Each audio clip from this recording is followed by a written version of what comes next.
कानून का जब तक खौफ नहीं होगा ना, भगवान कृष्ण कहते हैं सठे साठ्यम समाचरेत, भगवान श्री राम कहते हैं भय बिन होय न प्रीत। तो जब तक भय बिन होय न प्रीत का सिद्धांत नहीं अपनाया जाएगा, सठे साठ्यम समाचरित सिद्धांत नहीं अपनाया जाएगा, तब तक भारत में अपराध कम नहीं होगा, जब तक झूठी शिकायत को गंभीर अपराध घोषित नहीं किया जाएगा,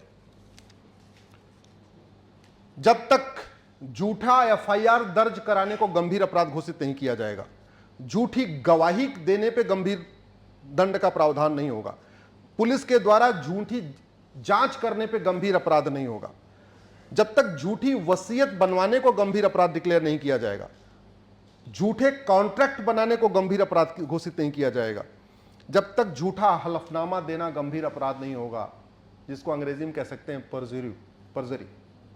जब तक परजरी गंभीर अपराध नहीं होगा, तब तक मुकदमों की संख्या कम नहीं होगी। मुकदमा इसलिए चल रहा है क्योंकि यहां पे कुछ भी झूठ कर देना गंभीर अपराध नहीं है। मुकदमा इसलिए यहां चलता है क्योंकि फर्जी डॉक्यूमेंट बनवाना भी गंभीर अपराध नहीं है।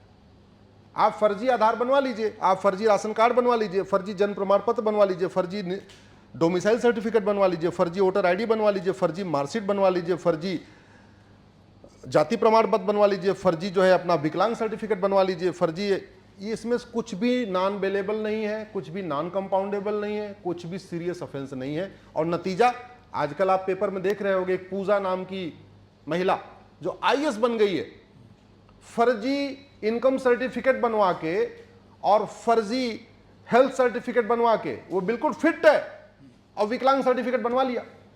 क्यों? क्योंकि विकलांग सर्टिफिकेट बनवाना भी गंभीर अपराध नहीं है और विकलांग सर्टिफिकेट बनाना भी गंभीर अपराध नहीं, तो उसने बनवा लिया, देखो आईएएस हो गई वो। और अभी तो बहुत सारे लोगों का आ रहा है कि बहुत सारे लोग ईडब्ल्यूएस बने हुए हैं, वो कलेक्टर के बेटे थे।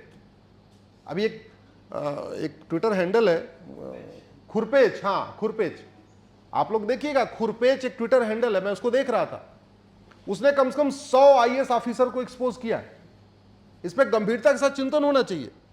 एक खुरपेच का नाम का ट्विटर हैंडल है, उसने 100 आईएएस की लिस्ट डाला है, जिसमें किसी ने फर्जी जाति सर्टिफिकेट बनवाया, किसने फर्जी इनकम का सर्टिफिकेट बनवाया और किसने फर्जी फिटनेस का सर्टिफिकेट बनाया। कोई उसमें दलित हो चुका है, कोई उसमें गरीब बन गया है और कोई उसमें विकलांग बन गया, और सारे कलेक्टर हो चुके। जांच केवल पूजा की हो रही है, मेरा मानना है जांच सबकी होनी चाहिए। और लेकिन हुआ क्यों? क्योंकि न बनाना गंभीर अपराध है, न बनवाना गंभीर अपराध है। इसी तरीके से आपका भारत में इतनी चीटिंग फ्रॉड फोर्जरी क्यों होती है कि न चीटिंग फ्रॉड फोर्जरी गंभीर अपराध है,